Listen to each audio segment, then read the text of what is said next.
Pozdravljeni in dobrodošli vsi, ki v srcu dobro mislijo.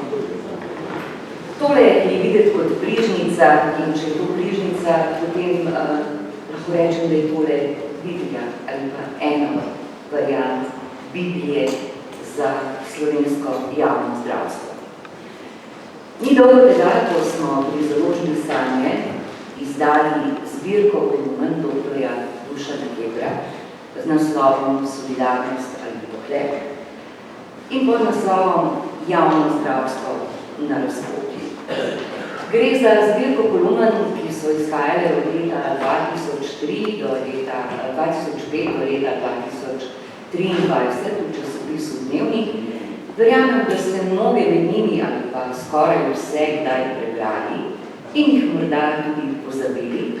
Zato je zdaj priložnost, da jih preberete znova, kajti svoje aktualnosti, bom rekla, žal niso izgubili.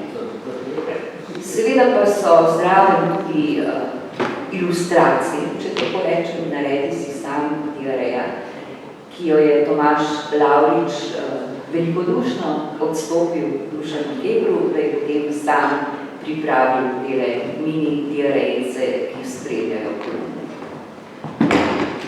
Žal je tako, da smo danes še vedno enako ali pa še bolj dramatični situaciji, kar zadeva javno zdravstvo, kot smo bili takrat, ko je dr. Dušan Keber začel svoj boj, ki ga še vedno nadaljuje in očitno temu boju ni videti konca. Smo v situaciji, ko se moramo vprašati, kam se bo nagnila tehtnica. Ali bo Republika Slovenija spoštovala ustavo, kot ji piše, da je socialna država, ali pa se bo uklonila finančnim inštitucijam, kapitalu in delu politike, ki si želi javno zdravstvo privatizirati. O vsem tem ne dvomim, da še v marsičem drugem bo danes tukaj tekla beseda na tejle okrogli mizi, ki je kvadratna, ampak nič zato, mnenja se bodo morda zato še bolj kresala.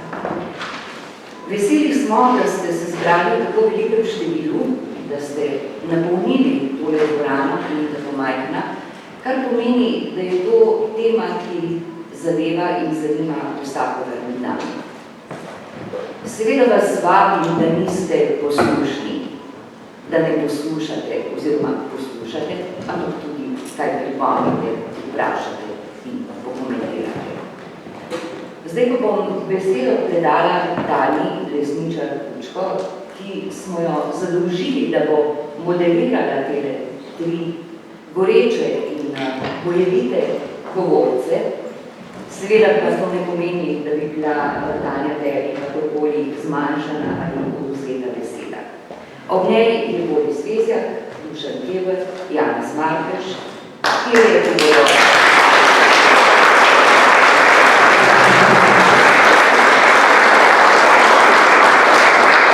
Štiri, kot do danes, upam, da dobro razgreli slušajo v tej dvorani.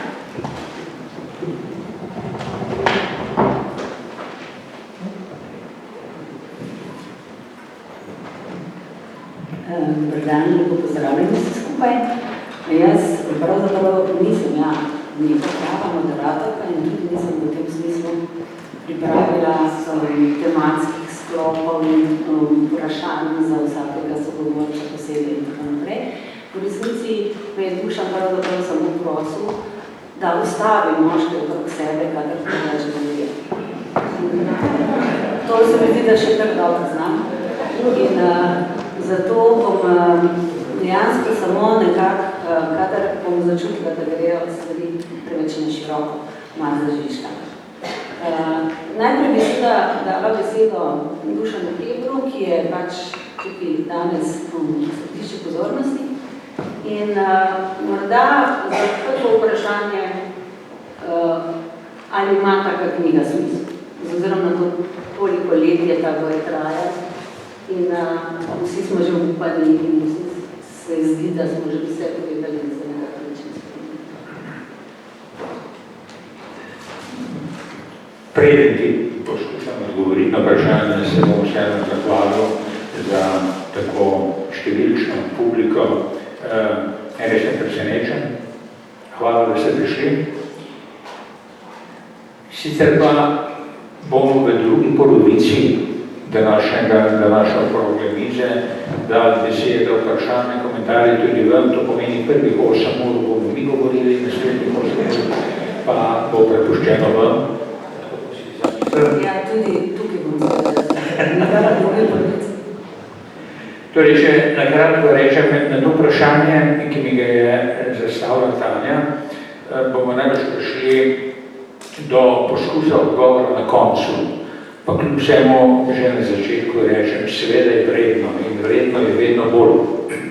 Vredno je zaradi tega, ker je v resnici, najbolj bomo tudi v tem pogovoru danes tudi skušali dokazati, da v resnici obstajajo jasne silnice, ki hočejo zdravstvo in ne samo zdravstvo privatizirati. In da v bistvu tečejo zadnje ure, dnevi, skoraj da to prepreči. In da seveda, če v tisti svoji diareji, ki jo ne moram pokazati, ampak je v knjigi kot zadnja, ko sprašuje novinar nekoga, ki sedi za računalnikom, pa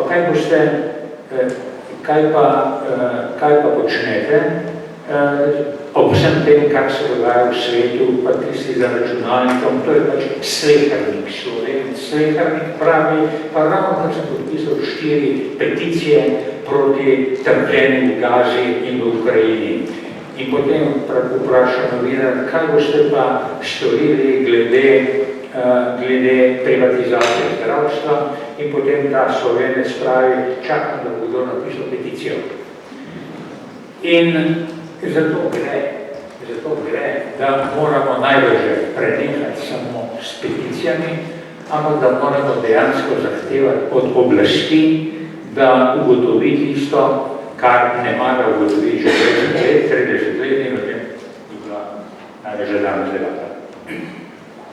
Potem bi pa mogoče začeli z tem, 4 leta ste bili minister.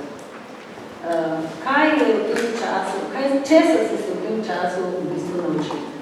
Zakaj enostavno zdravstva ni enostavno, oziroma skoraj da ga je že nemogoče bolj?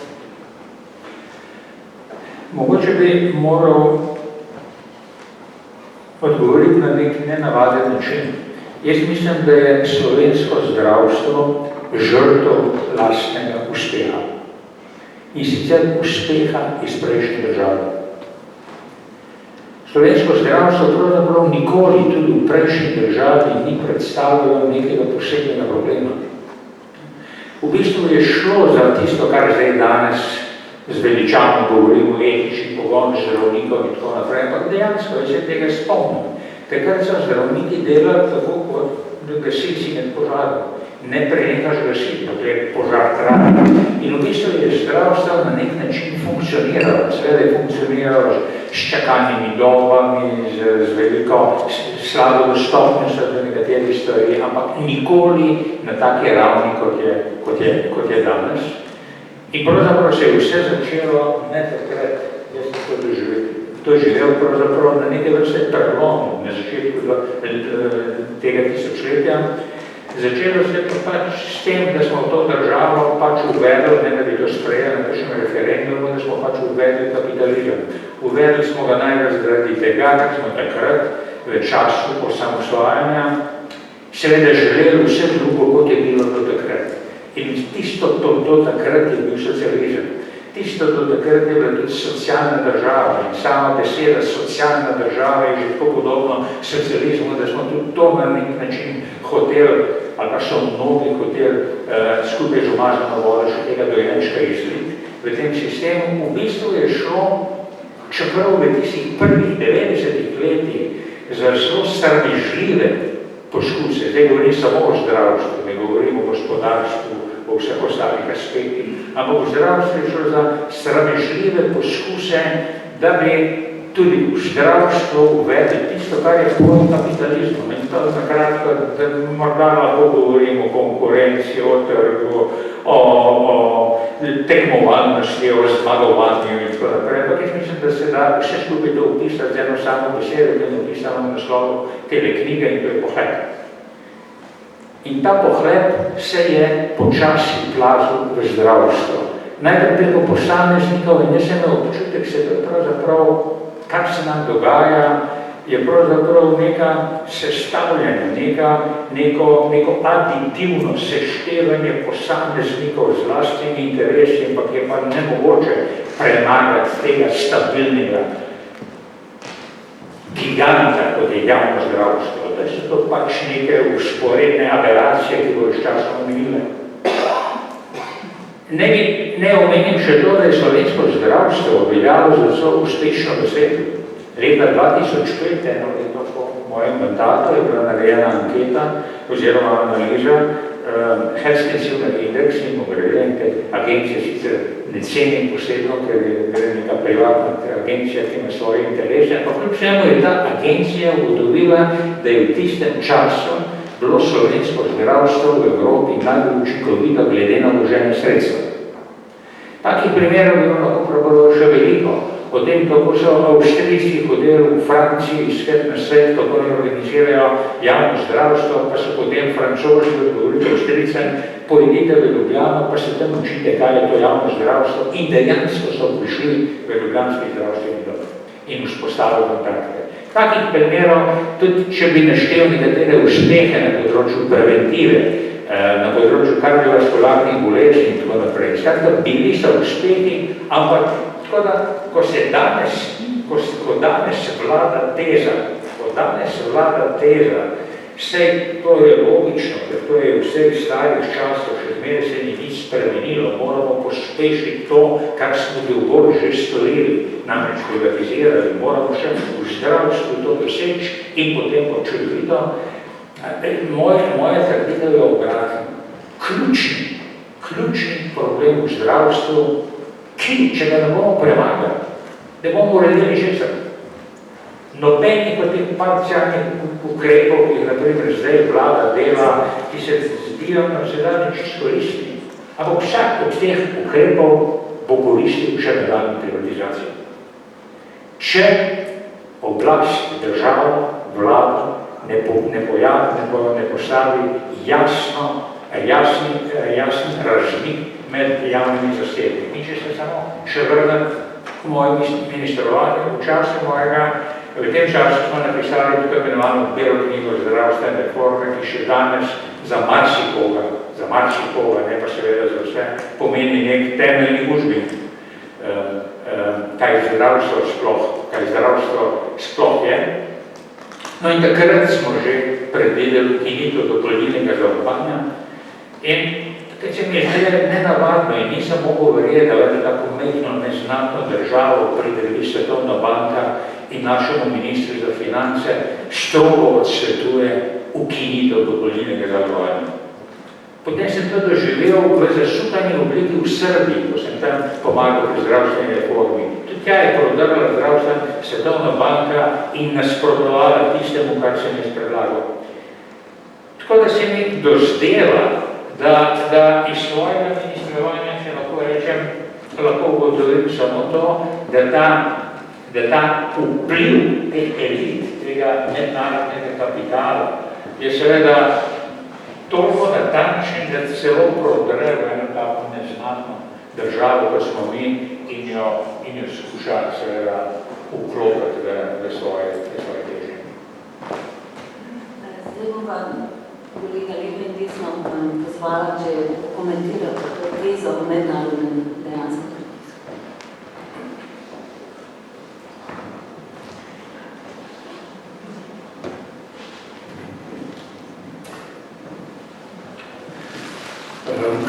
Lep pozdrav z moje strani vsem. Teza v mednarodnem pritisku je seveda izzivalna. Sliši tudi na ime teorije zarote, lahko. Je pa zelo realistična, se mi zdi. Sprav, da je levica, mogoče eno mesec nazaj, imela tukaj ni kongres in podobnega. In ob tej priliki sem jaz delal intervju z Jeremyjem Corbynom, vsi ga poznate.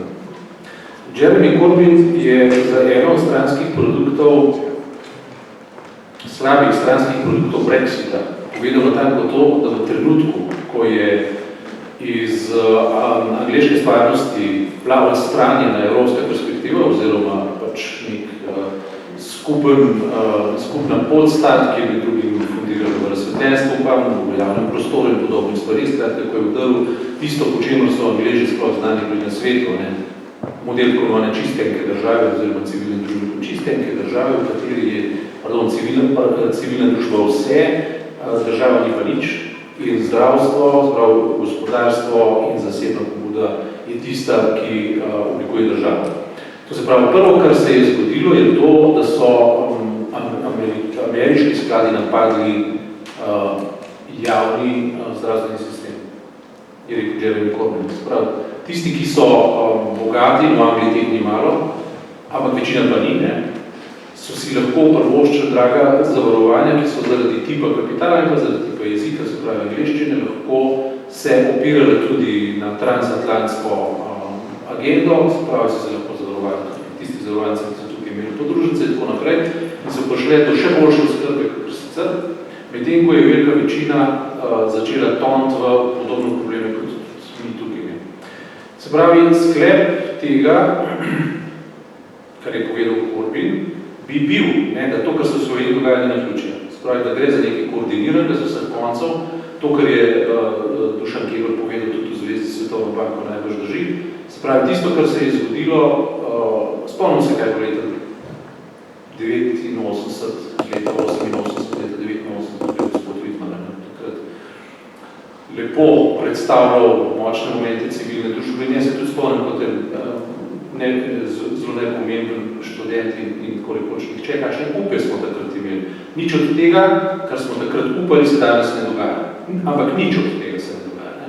Skratka, država, ki smo jo delali, bila utemeljena na tem, da bomo iz civilno-družbenih gibanj, v katerih je Tomaž Mastnak napisal krasno knjigo, iz teh civilno-družbenih gibanj naredili spodoben okvir države, ki bo ta civilno-družbena gibanj, oziroma duha teh gibanj opolnomočila in sprejela nekatere samoumevnosti in od do naslednjega koraka, ki se reče Podalpska Švica, naj bi bil samo en korak. In Lahovniku je zdaj uspel vsaj en dober naslov in sicer, da imamo švicarske položnice, pa drugega pa nič. In to je res, Ampak v tistem času je bilo jasno, da socialni model, o katerem je Dušan Keber prej govoril, ostane. Takrat, če bi katerega Slovenca vprašal, ali ste za to, da pravice zdravstva, se pravi, ne samo pravice, ampak model zdravstvenega zavarovanja, model zdravstvene oskrbe, javni prostor na temo socialne solidarnosti ostane tak, kot smo ga poznali in poznali smo ga v dobrem, tudi v šolstvu, v zdravstvu, v socialnem in tako naprej, sem prepričan, da bi rekel plebiscitarno, čez 90% Slovencov, pa verjetno več 95% Slovencov bi rekel, seveda, to je nekaj samoumevnega. No, to danes ni več samoumevno. In tisto, kar je, in se mi zaključujem, da ne bom predolg, mednarodni vplivi, mednarodni vzorci, mednarodni modeli. Mi se leta 1991 nismo samo osamosvajali iz različnih smeri nazorskih, političnih in kakšnih že civilno-družbenih, se nismo samo osamosvajali zato, da bi bili samostojna država in se otresli juge, da bi se otresali nekih praks, ki smo jih imeli za koruptivne, da bi se otresali nekaterih nepravilnosti, ki jih je socializem sproduciral. Ime igre je bil, da gremo v kapitalizem. Ime igre je bil tem, da spremenimo sistem tako, da postanemo tržnica in to smo tudi postavili v 30-40 letih in kdor pač tega ni spoznal do današnjega dne, trdobučne ljudi, recimo, kakšen sem jaz sam, v 30 letih vendarle dojame, da tisto, kar se nam je zdaj zgodilo, ni nič drugega kot degradacija nečesa, kar smo že imeli in smo imeli za slabo. Spravi, nismo pridobili ničesar, mogoče neke malenkosti, ki notehtajo vseh teh malusov, ki jih imamo in zato je obramba, zdaj kasneje bo šel nekaj kritiko, zdaj ga bo pohvalil. In zato je obramba sistema, oziroma prvo, kar je Dušan Keber naredil, je to, da je problem definiral. Drugo, kar je to, da ga je poznavalsko opisal. In tretje, kar ne, da ga je za svojo trmo neumorno ponavljal do točki, ko je vsakomu lahko jasno, zakaj gre. In pri zdravstvu ne gre samo za obrambo zdravstva, gre za obrambo javnega prostora. Gre za obrambo še toliko in toliko drugih stvari, ki so vezane na javni prostor, ki so vezane na občansko družbo, ki so vezani na temelj človekove pravice in podobne stvari. In obramba tega sistema je ta trenutek mogoče najbolj očitna. So še drugi sistemi, ki so tega zelo potrebni, mogoče celo bolj. Ampak zdravstvo na vsak način je ta trenutek na prvem mestu in da ne bom prodajal pesimizma, jaz mislim, da ga je mogoče obrati. Jaz mislim, da bitka ni izgubljena. Zdaj pa tisto, kar bom kasneje kot kritiko govoril, mislim pa, da na način, kot ga je pač Dušan postavil, da razmejimo jasno med zasebnim in med javnim in da jasno povemo, kaj država hoče in kaj je pač treba. Žal, jaz sem seveda privržen iz te ideje, mislim, da v praksi ne bo šlo. Mislim, da se ne bo izšlo, zato ker smo v neki situaciji, kjer ne vem, se pravi, to, kar je Dušan predstavil zdaj od 2005, se jasno vidi, kako je šla geneza, te ignorance, tega počasnega prodiranja rakavih celic v javni sistem, če tako rečem. Ampak, če danes recimo neko politično gibanje, ki mi tudi pripada Dušan Keber, ne pozove pač ljudi, da ne pridejo demonstrirati, tako naprej se pojavi tistih 100 ljudi in to je to. In kako prodreti med ljudi, da bi zadevo predstavili na način, po katerem bi se na referendumu ljudi lahko odločili, tu je past. Past je preprosto tem, ker politične elite ne bodo dovolile jasnega vprašanja. Ne bodo dovolile, da bi prišlo do neke prebojne točke, ki bi zavezovala politiko. V tem vidim veliko nevarnost, ampak mogoče to ni prva tema današnje predstavitve te knjige. Ta knjiga je v vse jasnosti pokazala, kako smo do sem prihajali, kjer smo, in v vse jasnosti je pokazala, da sistem vsaj do velike mere še vedno je rešljiv, da je prišel na agendo, da vsakdo v Sloveniji ve, o čem se pogovarjamo. In v veliki meri, mislim, v mojem pogledu je v zelo veliki meri to zasluga Dušana Kebra, ki je pač odpiral te oči na tistim, ki pač smo znali te razmišljati. V današnjem trenutku pa mislim, da je.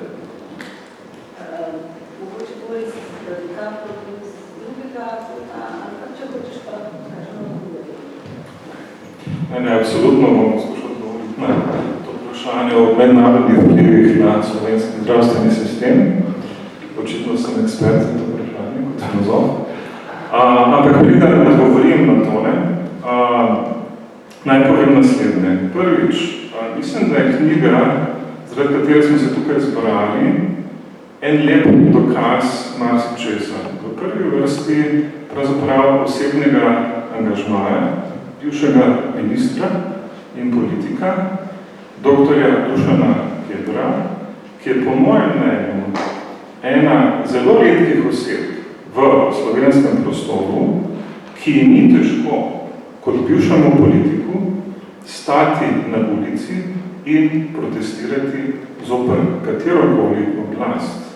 Pravi, mislim, da je Dušan Keber človek te redke vrste, javni intelektualec te redke vrste, ki ga boste v Sloveniji zelo težko našli, za manj iskali, ki je hkrati politik in ki je hkrati aktiven državljan, ki je nekdo, ki, kot rečeno, lahko zaslon v civilne družbe, v tem primeru recimo Glasu ljudstva, s pomočjo Jaša Nuna, ki ga tukaj vidim v tej dvorani in tako dalje, mesece in leta gara za to, da bi nas spomnil, da je socialna država vrednota in da je javno zdravstvo vrednota. In takih oseb, po mojem mnenju, ni veliko in ne bom nadaljeval, če ne boste poslali.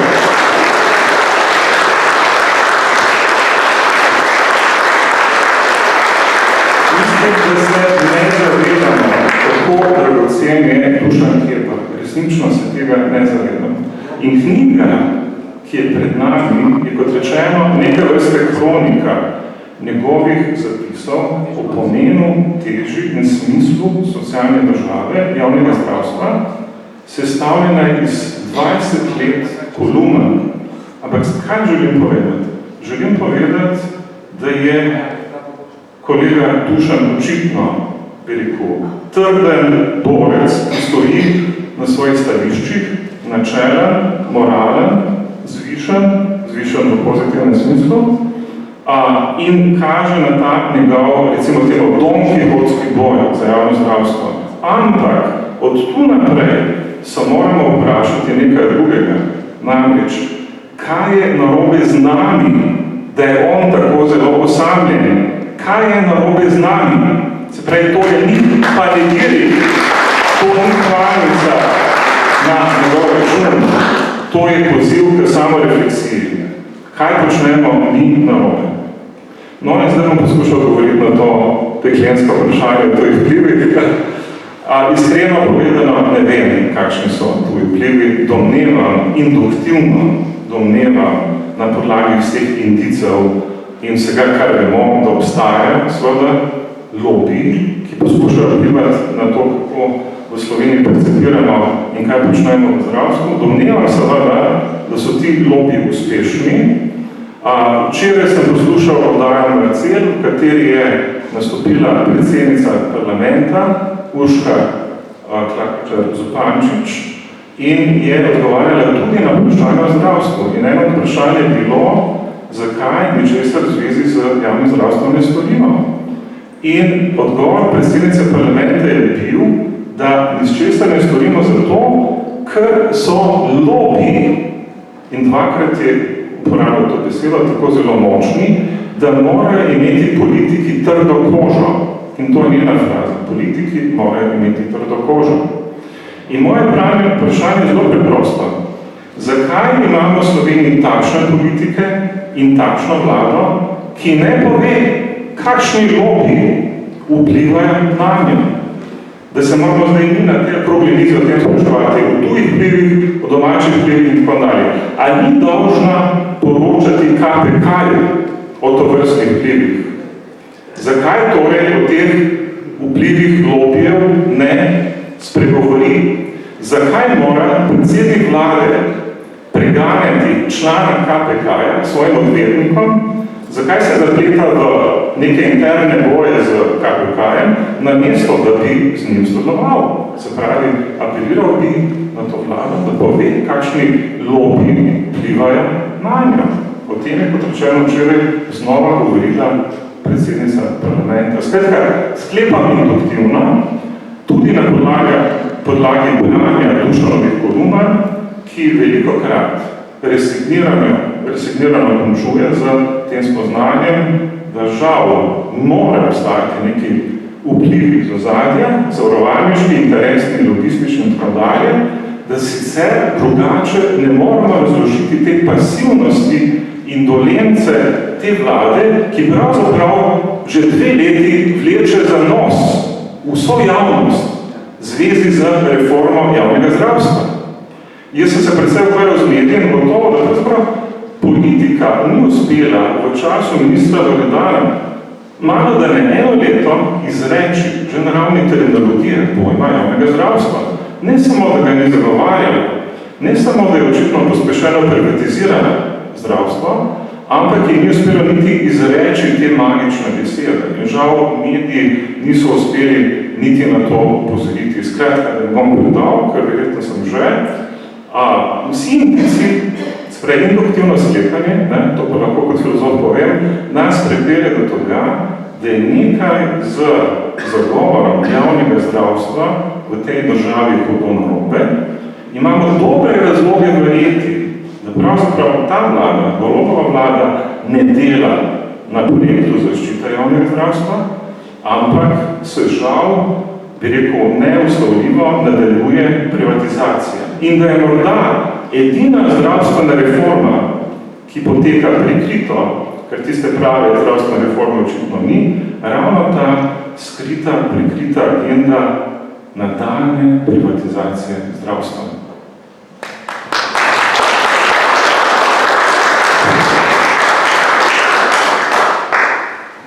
Nekaj komentarjev. Jaz sem se z Voličem pred časom pogovarjal o tem, kaj je nagrobni napis, pa si niste čisto dobro razumeli, ampak mislim, da bi nekaj iz njegovih pohval si bom zapomnil, kaj mi bo pritikalo v nekem trenutku. Hvala, Boris.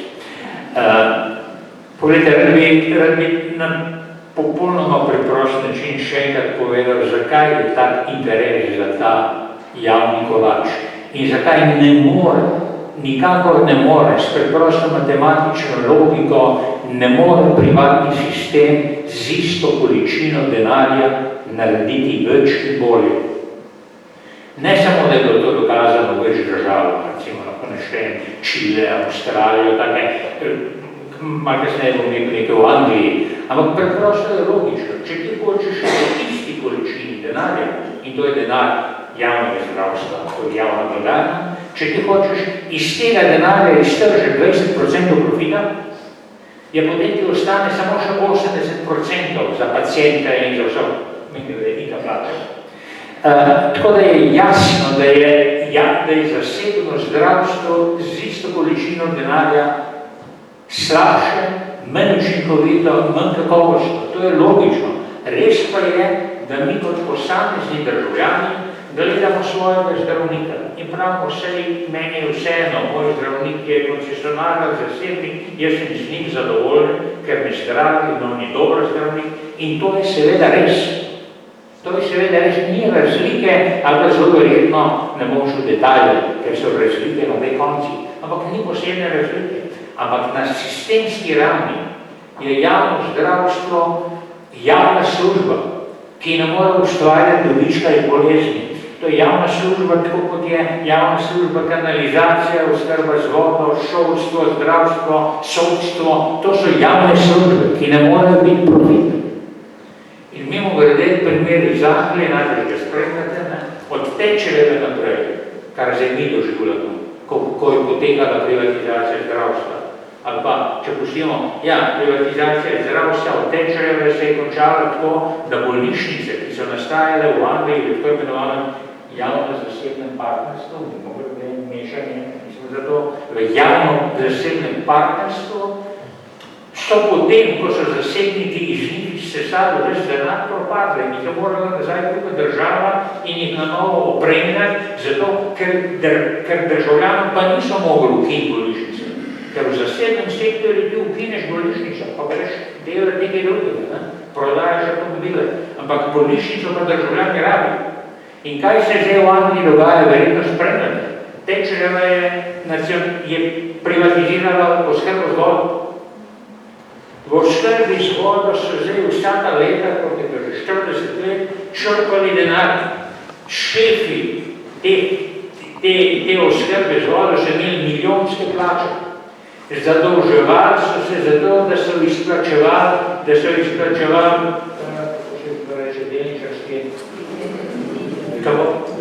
dividende in to imajo dolga pol milijarde v vodni sistem za izplačilo dividend.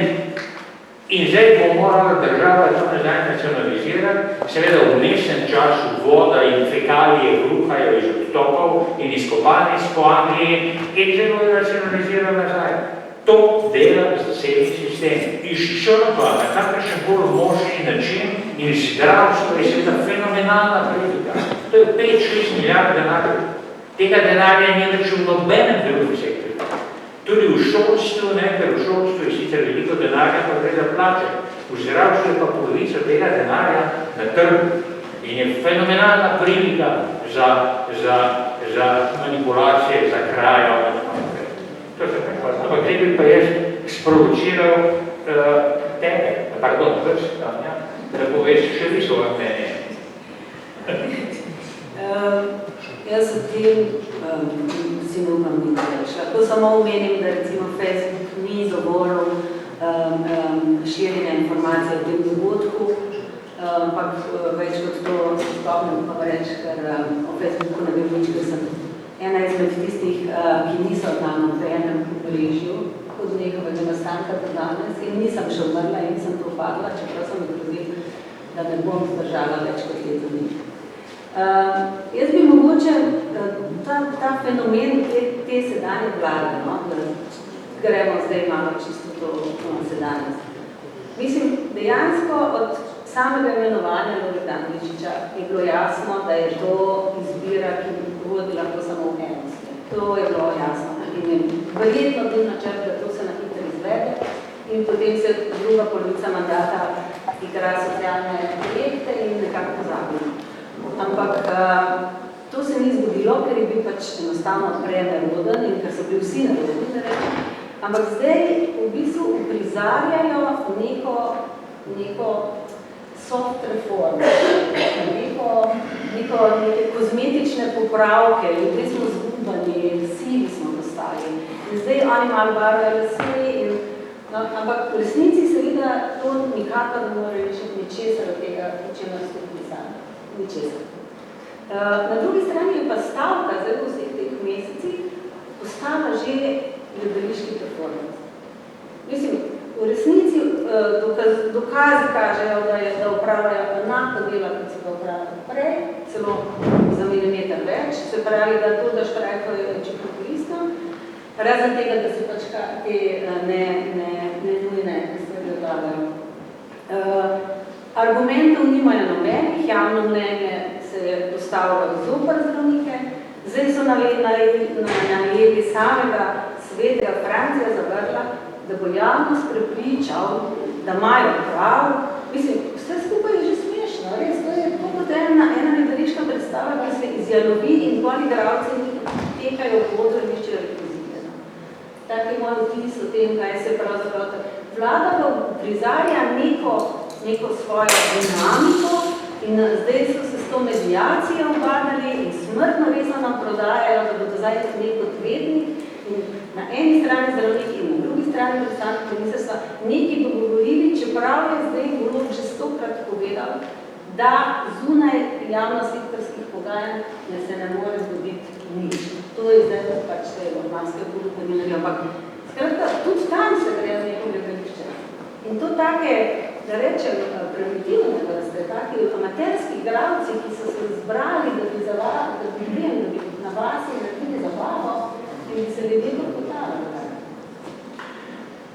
Bi dodal, ker največ si moramo zdaj v prvi polovici, ne v drugi polovici, odgovoriti na vprašanje, ali vlada to dela namenoma iz neumnosti, neznanja, iz interesov, zakaj to vlada dela.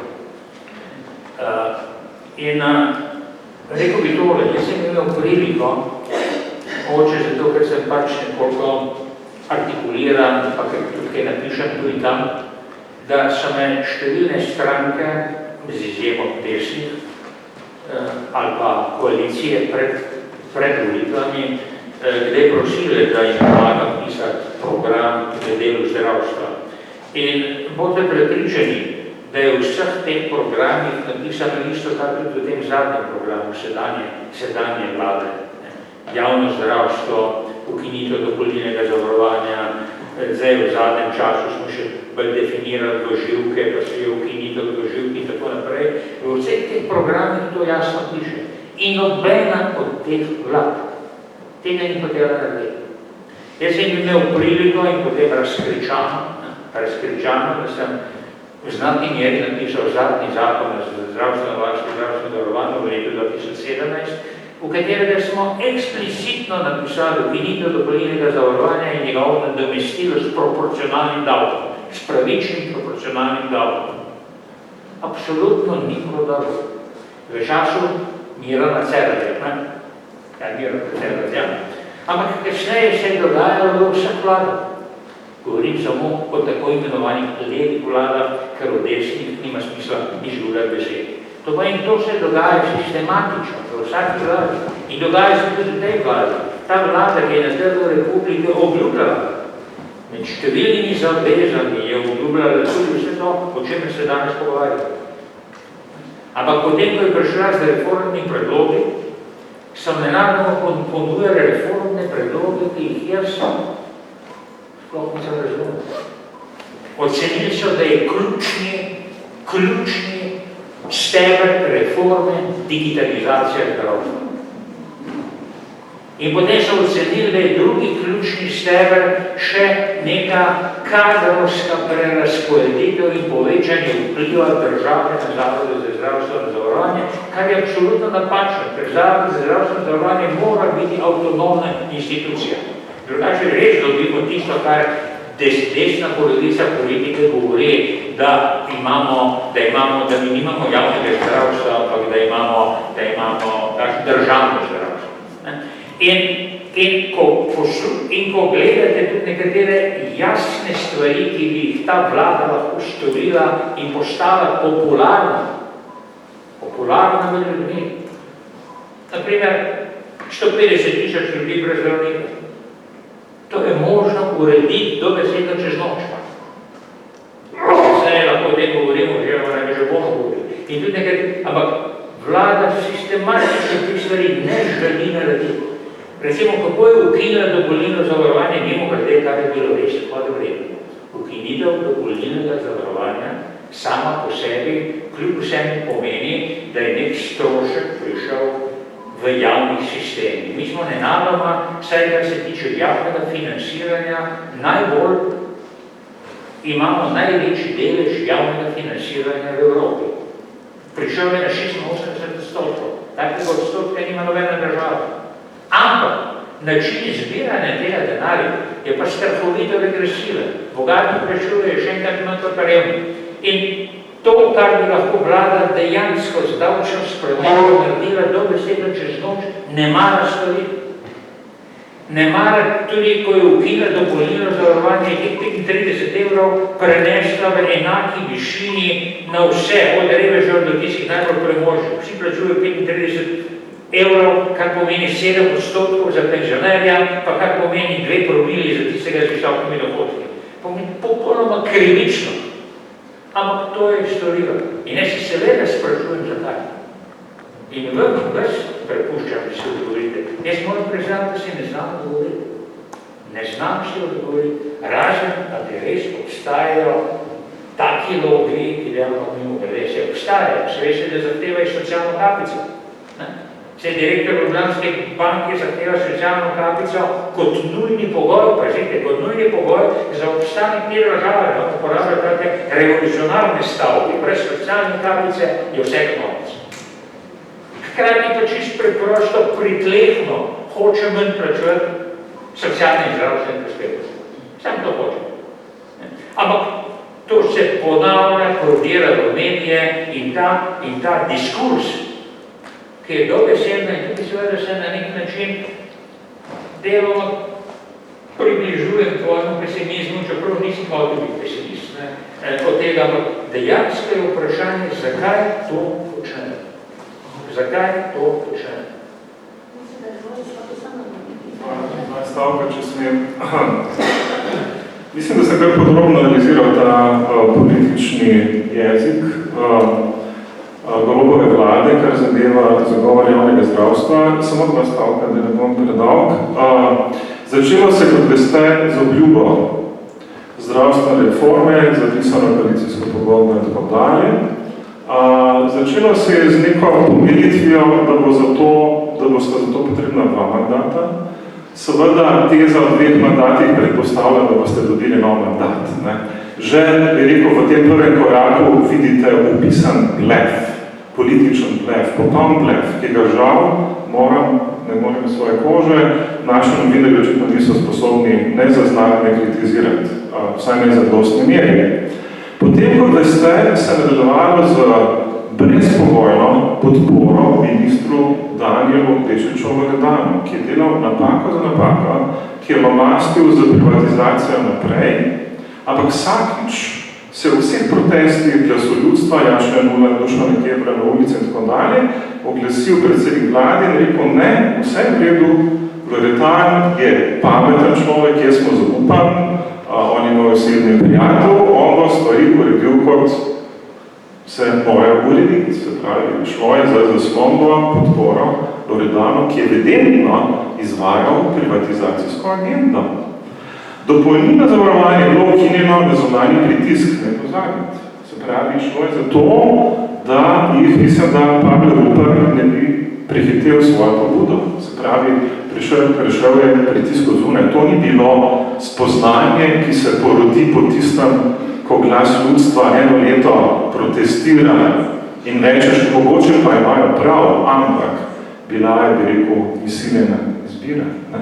Potem gremo dalje. Kaj se je zgodilo zdaj? Nekaj, kaj je prišel predsednik Golob in dejal, da najboljše, da zdravstvene reforme več ne omenjamo, da se bomo priglasili pri tem vprašanju, ko bomo ponudili kakšne rešitve in je tako rekoč apeliral, da javnost, da mediji več ne omenjajo zdravstvene reforme.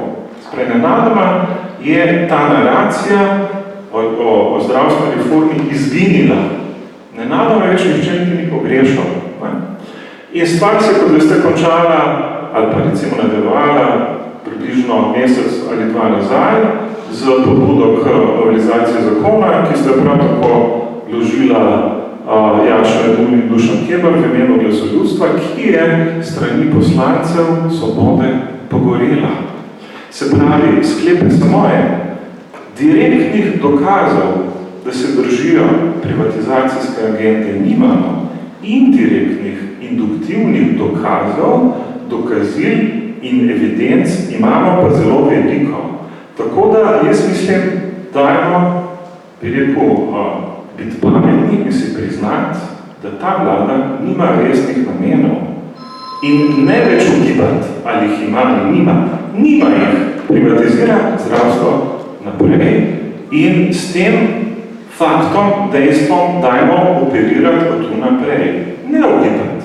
Evidentno dalje privatizirati zdravstvo.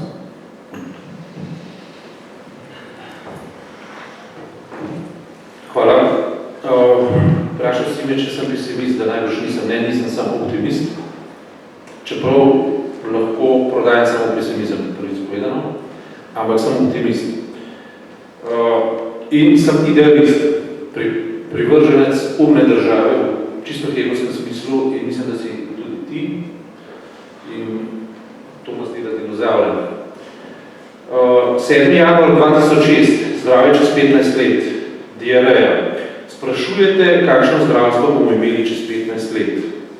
Vizijo najdete v tej kolumni, resnico pa v zadnjih. Epitaf. Ne? Leto 91, slovenske novice, za vse življenje sem se zapomnil. Tekmovanje v epitafih. Ne? Vse življenje sem se matral, zdaj pa to. Ne? In tu smo tudi pri zdravstvu. Na ta tako. Ne? Tako kot je Vezjak povedal, se popolnoma strinjam, ta vlada ne bo naredila ne bo naredila nič, oziroma nič, nekaj bo naredila.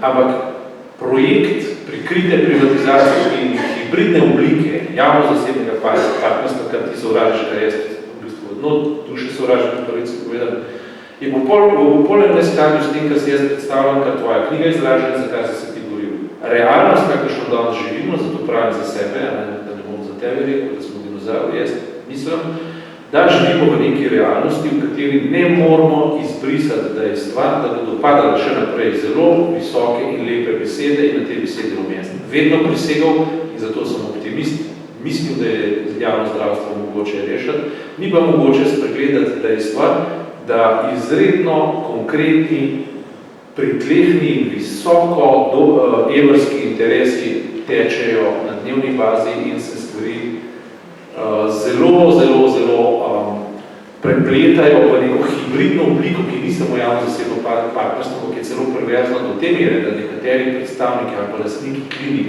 celo rečejo, mi nismo za to, da se sprivatizira zdravstvo, ker če bi se sprivatiziralo, bi mi dobili konkurenco, tako je pa nimamo. Tako pa mi lahko monopoliziramo v bistvu hibridni sistem, v katerem bomo vlekli milijone, javno zdravstvo bo pa lepo kasiralo vse, kar gre nam narobe.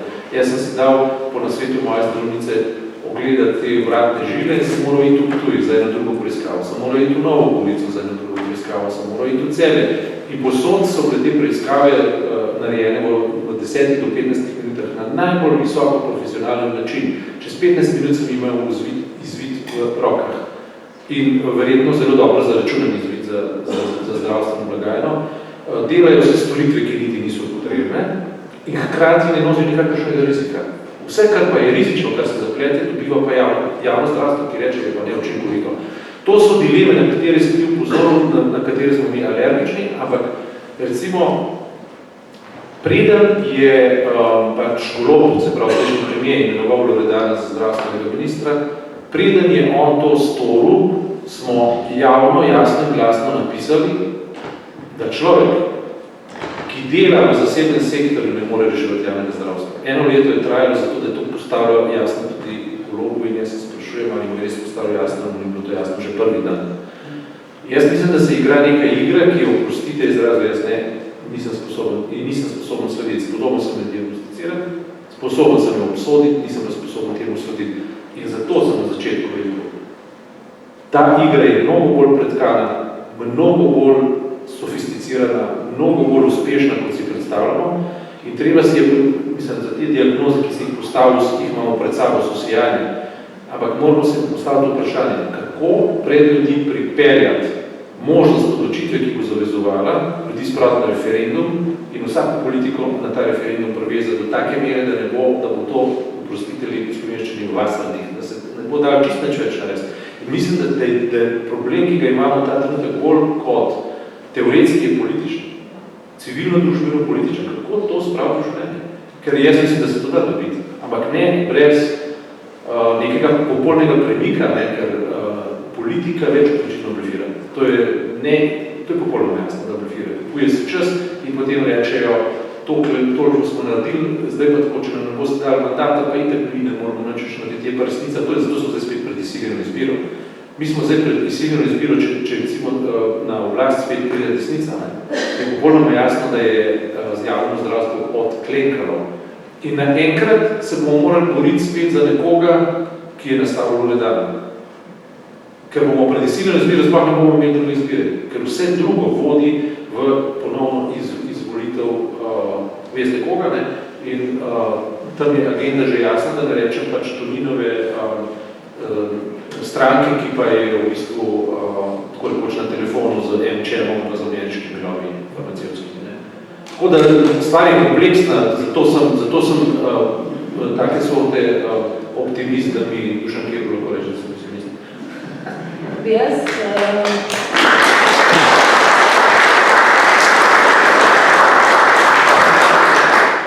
Jaz bi načela še 2 stvari, ki ste v bistvu zelo specifični, ampak zaziramo na to, da moramo čim več tem se dotakniti. Eno so normativi, zdravniški normativi. To je nekaj, kar bi človek rekel, da je tako rekoč administrativni ukrep, ki bi ga vlada lahko naredila. Odbor za te normative na zdravniški strani je verjetno jasen, oni bi morali narediti malo več, ne mislimo, ampak malo več. Ampak niti takega benignega ukrepa, kot je samo vzpostavitev nekih normativov, ki so primerljivi z zdravstvenim v drugih državah, niti to ne gre skozi, niti tega. Če več niti kozmetičnih popravkov ne skušajo narediti. Res so suicidni, v tem smislu nedelovanja. Prej bom poskušal nadaljevati, ker si ti začela, bom vseeno, da bi prejšnjo malo politično razpravo končal. Zato, da ne bi bilo nerazumevanja. Mi smo zelo kritizirali in kritiziramo sedanjo vlado. Moj dober prijatelj v tej dvorani mi je rekel, če ne boste v prvi uri rekli, da je ta vlada izdala pričakovanje volivcev, bo mesto čeli dvorani. Jaz bi dodal vse vlade, skupaj s to, izdajajo zahteve volivcev na področju zdravstvenega varstva. Ampak, ko to rečem, je pa seveda vprašanje, kaj pa zdaj? Mi seveda ne želimo, da pride Janša na oblast. Ampak mi mislimo, da sedanja vlada dela v to korist, ker mimogrede. Če hočeš privatizirati zdravstvo, zakaj bi imitatorja, plagiatorja volil? Potem voli original. Potem lahko volimo Janša. Zakaj bi volili podobno isto vlado, ki dela to samo malo bolj sofisticirano, pa malo bolj povinki? V bistvu mi želimo, jaz osebno, želim, da bi ta vlada oziroma recimo vsaj ta tako imenovana leva polovica politične sfere ostala na oblasti vsaj še en mandat. To si želimo. Ampak naši nesveti so sistematično zavrnjeni. To nam ni razumljivo. In to pri tem zdaj nadaljujem. Ena stvar so normativi. Kot veste, se zdravniki normativi seveda ne bojijo. Zdravniki so si, Fides si je sam napisal normative. Oni seveda zdaj trdijo, da so strahovito preobremenjeni, ko jih vprašaš, kdo je napisal normative, oni odgovorijo mi. To je super, napišeš in normative in potem glede na njih poveš, da delaš preveč. To je bila tako imenovana plava knjiga, v kateri so seveda absolutno zelo ugodni in neizvedljivi normativi. Druga, seveda še mnogo hujša stvar, ki je ravno ko zadeva normative, so pa število pacientov, ki pripadajo enemu izbranemu zdravniku v osnovni zdravstvu, torej družinskemu zdravniku. Kot najbolj vsi veste, se ta tema traje že dolgo, so ti normativi najnižji, ne moremo najti tako nizkih normativov nikjer v svetu. To je govoril bom v bolnikih, ne bom govoril v količnikih, ki marsikdo med vami morda dobro ne razume, zato bom rekel povprečni bolniki in teh povprečnih zdravnikov so si naši zdravniki izbrali, da jih je okrog 1400. Okrog 1400 in to je bilo leta 2019 potrjeno, da nad tem pragom je mogoče odklanjati bolnike. Nad tem pragom. Prva država, ki je najbližja Sloveniji svojim normativom, je Danska. Oni imajo 1600 zdravnikov. V Franciji imajo 1900, v Angliji imajo 2100, na Švedskem imajo od 1900 do 2200. Skratka, nikjer nimajo tako nizkega normativa. In mi seveda pravimo, če ste čez noč zaradi stavkovnih pritiskov znižali normativ, ki je neizvedljiv, ker ta normativ pomeni, če ga prenesemo na 2 milijona ljudi, pa na 1400 zdravnikov, skupaj s pediatri, pomeni, da pol milijona ljudi nima zdravnikov. In to je nemogoče, ker je ustavna pravica dostop do zdravstvenega varstva. To pomeni, normativ v tem primeru je lahko samo število državljanov, deljeno številom zdravnikov. To je edini možni normativ. Ne pa normativ, ki preprosto, preko noči, izbriše dostop pol milijona ljudem in veste, da pol milijona še nismo dosegli, ker je hkrati bilo določilo, da tisti zdravniki, ki pa še imajo po 3000 bolnikov, in takih je celo večina. 2/3 zdravnikov imajo od 2500 pa preko 3000 bolnikov, ne 1400. In zaradi njih imamo takih samo 140 000 bolnikov brez zdravnika. Ampak z upokojitvami in mladi ne sprejemajo, se držijo novih normativov, utegnemo priti v nekaj letih do pol milijona in odgovor uradne politike, zdravstvene ministrice, tudi nove, v katere smo polagali veliko upanja, za razliko od prejšnje, je, da to se pa pač hitro ne da, da bojo oni to delali počasi in tako naprej, potem uvajajo nekatere spremembe, ki vam jih ne bom komentiral, ker gre za dobesedno dlakocepske premike, tukaj nekaj specializantov, tam nekaj tega, tukaj nekaj več denarja. Zagotavljam vam, da ob takem procesu bo na koncu tega leta več pacientov in ne manj ne bo imelo zdravnika. To pomeni, normativi se na nek način preko normativov popušča zdravnikom. Popušča se jim preko dopustov. Zdravniki imajo en mesec daljši dopust kot vsi ostali zaposleni kjerkoli. Že samo ta mesec dopusta pomeni po izračunih 300 zdravnikov. In predstavljate si, seveda, če ima zdaj 3 mesece dopusta, da nek drug zdravnik tebe nadomešča v tem času, zato da bo potem on šel na 3 mesečni dopust. In seveda so obremenjeni, ker se nadomešča drugim in tako naprej, da ne grem v te, bom rekel, naravnost bizarne podrobnosti. Tako da hkrati pa zdaj slišimo pa celo nam popolnoma nerazumljive glasove, naprimer strani same ministrice, da normativi so pa nekaj zastarelega, da so to pač pase, da se o tem ne bomo več pogovarjali in tako naprej. Tako da se ponovno nam ni jasno, ali pa nam je jasno, seveda kako je stacijo vrijeme. Boris, kaj se pomisliš v družbi, kjer 100 000 ljudi enostavno brez zdravnika in javnost to že kar s tem napoljivi? Ja, očitno je, kako bi rekel, postala socialno neobčutljiva. Očitno je, kako bi rekel, do te mere socialno segregirana, da se počasi navaja na strog neoliberalni red. Očitno, bi rekel, je pripravljena na najslabše. In spet pridemo do odgovornosti. Mislim, da se ta vlada z tem svojim ignorantskim odnosom dela na tem projektu neoliberalizacije te družbe. Dela na projektu tega, da razpada vrednostni sistem. Dela na projektu prvorazrednih in drugorazrednih državljanov. Dušanova knjiga nosi naslov Solidarnost ali pohlep, se pravi nekako marksistično postavlja to dilemo, kakšna bo zdaj naša prihodna družba, komunizem, barbarstvo, solidarnost ali pohlep in tako dalje. In bojim se, da gremo po tej poti. Mislim, da gremo po tej poti pohlepa, požrešnosti, pogavnosti, hibris, rekli stari Grki. Rad bi vas opozoril recimo samo na kraten, majhen detalj, ki bi rekel govori o tem. Zdaj, ne samo, da so plače ne tako majhnega števila zdravnikov enormne, neverjetne, neprimerljive s katerim kolik drugim profilom, društvenim profilom plač, ampak je, kot veste, sindikat Fides, ki je danes, kot veste, prenehal z medijacijo. Danes so se rešili za vlado in gotovili, da z medijacijo ne bo nič.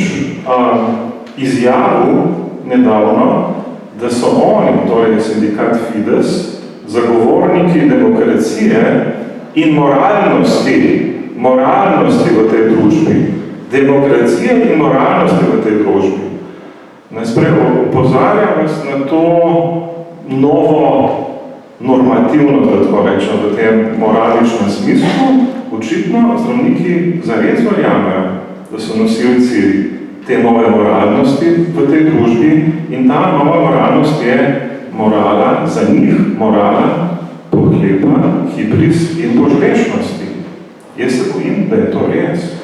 Jaz se bojim, da dobivamo prvorazredne in drugorazredne državljane tisti, ki zaslužijo, kot rečeno, 1000 evrov na mesec in tisti, ki zaslužijo 10 000 evrov in je to premalo. In če smo že pri tem, da Fides apelira k temu, da so oni nosilci in zagovorniki demokracije v tej družbi, potem jih je po mojem mnenju treba spomniti, da približno 3/4 državljanov v tem hipu po anketah sodeč verjame, da so njihove zahteve popolnoma neupravičene. Če smo torej demokratična družba, pa izpeljimo anketo, referendum, pa da vidimo, kakšna je zdaj ta demokracija oziroma mnenje večine, če res presega na demokracijo. Tako da edino upanje v tej zgodbi je to, da ljudje zares vidijo, da so postale te stavkovne zahteve Fidesa neupravičene in v tem vidim eno majhno znamenje tega, da vendarle še obstaja ta zdrav razum, ta privrženost morali in etiki, občutek za krivičnost, občutek za egalitarnost in tako dalje v družbi, kajti sicer, če bo ta, bi rekel, mentaliteta prevladala, da bo moralna pohlepna postala nova morala, potem se nam v družbi slabo piše. Skratka, zdi se mi, da se danes še nismo pogovarjali o tem, da za razpravo o javnem zdravstvu stoji tudi razprava o družbenih vrednotah. In obe razpravi sta med sabo zelo povezani. Ena ne gre brez druge.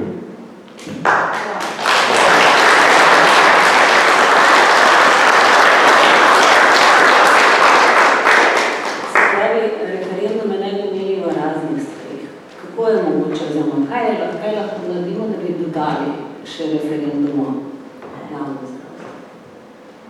A glas ljudstva razmišljate? Mogoče bom v tej točki moram malo zakomplicirati, samo zaradi tega, ker tudi, da bom rekel, naši nasprotniki nenehno trdijo, da se borijo za javno zdravstvo. In neko preprosto vprašanje, ali vse za javno zdravstvo, bomo dobili 100% odgovor. Vprašanje je biti zelo precizno, ko pa so precizno vprašanje, ker ja ne bom šel detajl. O tem moram priznati, da smo razmišljali in še razmišljamo in seveda bomo morali priti do nekega takega odgovora. Ampak dovoljno mi, da bi še nekaj rekel. Poglejte, naša država je leta 2019 skupaj s 193 državami v Združenih narodih potrdila dotlej ali pa doslej najbolj precizno definicijo, kaj je univerzalno zdravstveno varstvo. In podpisala, da se zavzema za doseganje koncepta univerzalnega zdravstvenega varstva do leta 2030. Univerzalno zdravstveno varstvo pomeni dostop za slehernega državljana do vseh pravic, ki jih potrebuje, ne da bi bil ob tem finančno ogrožen. Seveda je treba to razumeti, da v eni državi, ki je siromašnejša, pomeni količina pravic nekaj drugega kot v neki drugi državi, ampak pravice, ki v tej državi so, pa morajo biti dosegljive vsem državljanom, brez izjeme. Pri nas se pa mirno med politiki, poslanci, ekonomisti, celo tako imenovane leve provenience, pojavljajo ideje, naprimer, o dveh košaricah zavarovanja, košarica A in B. Neke pravice so za javne, druge pravice so pa za zasebnike, ki se bodo dodatno zavarovali. Hkrati je pa potem še neverjetna teža, ki se dobro sliši, ampak se ni dovolj denarja za zdravstvo, nekaj moramo narediti. Ni dovolj denarja za zdravstvo in se sprašujem, ja pa kje je ta denar, ko je država natiskala, da ta država je vse denar državljanom. Državljani dajo denar za javno zdravstvo in državljani, seveda, če hočemo imeti še zasebno zdravstvo, bojo pa seveda tudi dali ta denar. Ampak če imamo mi denar za zdravstvo razdeljen na javni segment in na zasebni segment, moramo vedeti, da je ta zasebni segment namenjen samo tistim, ki so ta denar dali. In da seveda že dobivamo državljane dveh redov. Tisti, ki imajo omenjeno količino pravic in tisti, ki imajo seveda vse pravice. Tukaj se nam jasno, ne v prvih letih te države, ko smo bili še zelo, bom rekel, previdni pri izražanju, jaz hočem več. Danes tega več ni, ne. Danes bo nek direktor rekel, jaz plačam 15-krat večji prispevek, hočem biti 15-krat več na vrsti. To je danes recimo taka običajna stvar, da si nekdo misli, da ker plača proporcionalni znesek glede na svojo 15-kratno plačo, da to nekaj pomeni. Pa seveda nič ne pomeni. To je samo davek, kot vsi davki. Vsi davki so izraženi v nekom odstotku. In jasno je, da ima nekdo s $500 000 plače, bi moral biti temu primerno dal, pa ne zaradi tega več pravic, enake pravice. In seveda, če pa hoče, in tukaj smo pa pri zasebnem zdravstvu, če pa dodatno še hoče imeti kakšne pravice, ki jih ta naša javna košarica pravic ne ponuja, v tem primeru pa seveda ne se zavaruje zasebno, zaradi mene gre lahko kamorkoli zasebno ustanovo pri nas ali v tujini, to mimogrede tudi počnejo, jasno, ampak ta hip, in do tega moramo še priti, ta hip pa ti ljudje pri nas dobesedno v obeh košaricah participirajo in v obeh košaricah imajo koristi. To je seveda narobe.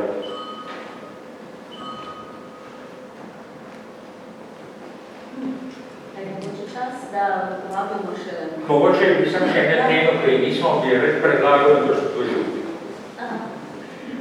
Če sam omenem ta, ne vem, če se komu zamerim, meni je ta tožilka izraz pravzaprav simpatičen. Ne vem, kaj tako žalil, ali bi moral reči mogoče amfibije. Ampak kakorkoli, gre za zdravnike, kot veste, ki delajo v javnem in zasebnem sektorju in imajo seveda v obeh sektorjih, imajo razlog, zakaj to delajo. V javnem sektorju imajo socialno varstvo, imajo dopuste, imajo bolesnine, imajo izobraževanje, imajo otroške dodatke, imajo vse ostalo, izkoriščanje dopusta, v zasebnem sektorju delajo pa samo takrat, če so res delovno aktivni, delajo po pogodbah in seveda je logično, da lahko dramatično več zaslužijo. In mi imamo seveda primere, zdaj smo prišli, da nimamo več javno-zasebne, ampak imamo javno-javni, kot veste, direktor v celjski bolnišnici dela dopoldne v bolnišnici, potem gre pa čez parkirišče v zdravstveni dom in tam dela na pogodbi. Potem gre v bolnišnica, nimajo časa, da bi delali pri sebi, zato ker delajo v sosednji bolnišnici po pogodbah, pa iz tiste bolnišnice pa v tem po pogodbah. Skratka, neverjetne goljufije, zlorabe, kakorkoli vse to, da bi pripeljalo do boljšega zaslužka.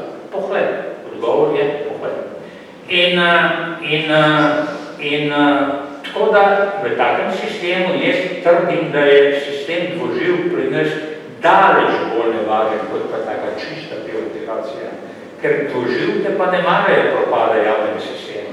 Ker brez javnega sistema nimajo na ničemer parazitirati. One rabijo javni sistem, zato da lahko potem popoldne odskočijo od zasebnega. In to, recimo, da ta mimogrede ponovno je ta vlada obljubila, da bo to razrešila, in tega ne stori, ker pa še vam predajam, da rečete, ker še šimfonirati zloživke. Mislim, da se tudi tako vsi pri mizi v dvorani strinjamo, da nekaj da si dodati. A bi mogoče še predlagate še temo, ali da ne pozvali? Samo en stavek. Jaz sem gledal na tarčo, v kateri je nova ministrica za zdravje nastopila, to je dr. Valentina Prevolnik-Rupel, sem prav povedal. In ona je zelo izrecno, imam nek čut za to, da pozorno poslušam, zelo izrecno rekla na neki točki razprave, da izraza dvoživk ne smemo uporabljati. Gospa zelo likana. Počasno bo začel obstajati en seznam prepovedanih besed povezanih z zdravstvom in na ne bo beseda dvoživka. Tega ne smemo uporabljati. Dr. Heber, vas je zaneslo, uporabili ste napačen izraz.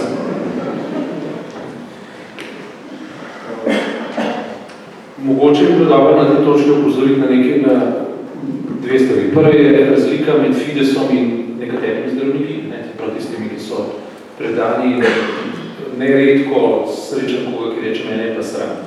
Mene je sram, preprosto, jaz hočem delati, jaz nisem za to študirali in naprej.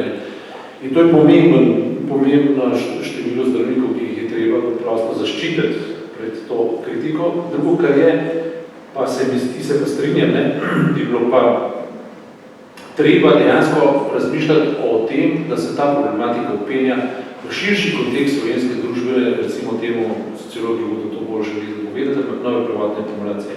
Pri nas se dogaja prerazporeditev družbenih dobrih, oziroma prej družbenih, potem državnih in tako naprej, skratka, na podlagi kapitalizma, ki je v bistvu krvično obdavčen.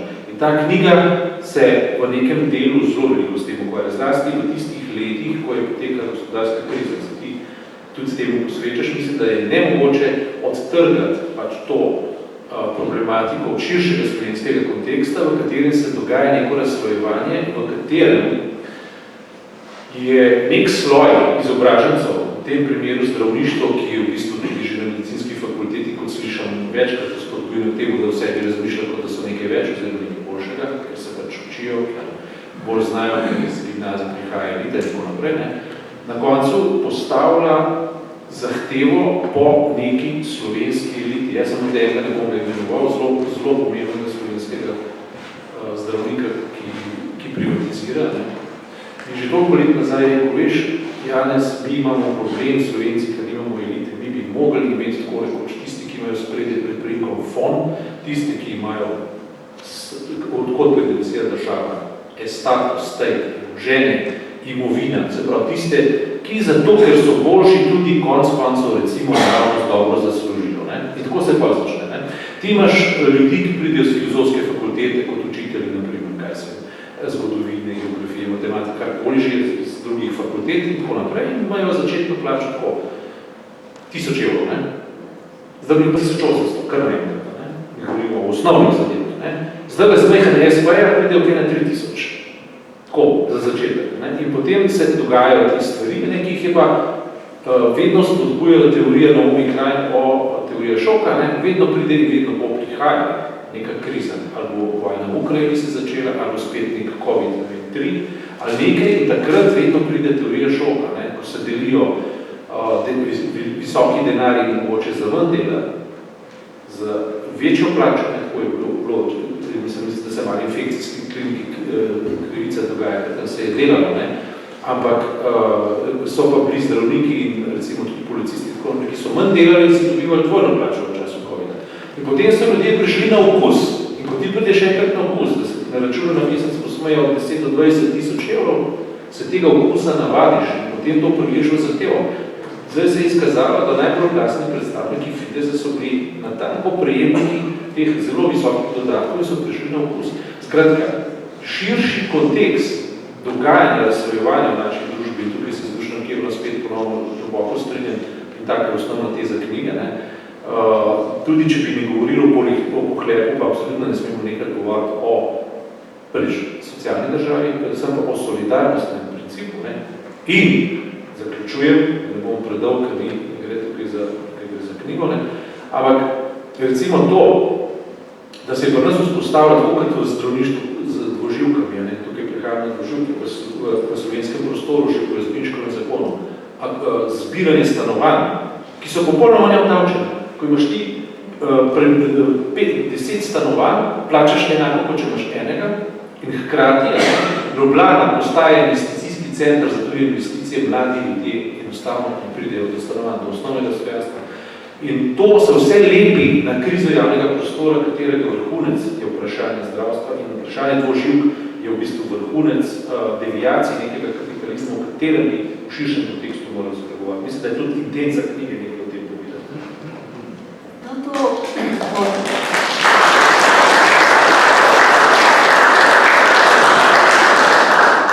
To o eliti, zdravniški in potem navezava na gradbene malverzacije, stanovanje, to smo pa to noj Požarnovič povedal. Elita je tista, ki stanuje še nekaj. Ostalo je pa pač zdaj bi jaz vseeno vas prosila, če imate kakšno vprašanja, zato da počasi to zaokrožimo. Še moramo pa na koncu še reči, kaj bi mi predlagali. Vse imate se tega že razumljivo. Jaz sem samo tukaj zato, da vas opozorim.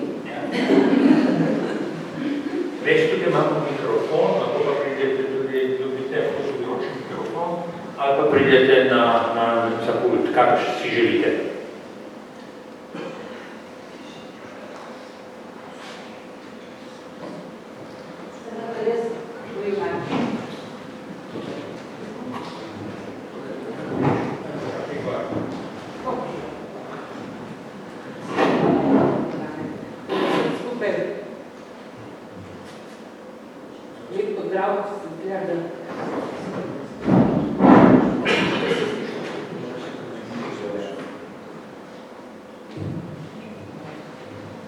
Torej, vsem skupaj lep pozdrav, sem zelo vesela, da se nas je danes toliko zbralo tistih, ki nam ni vseeno, kaj se dogaja z nami in kaj se bo dogajalo z našimi otroci in vnuki.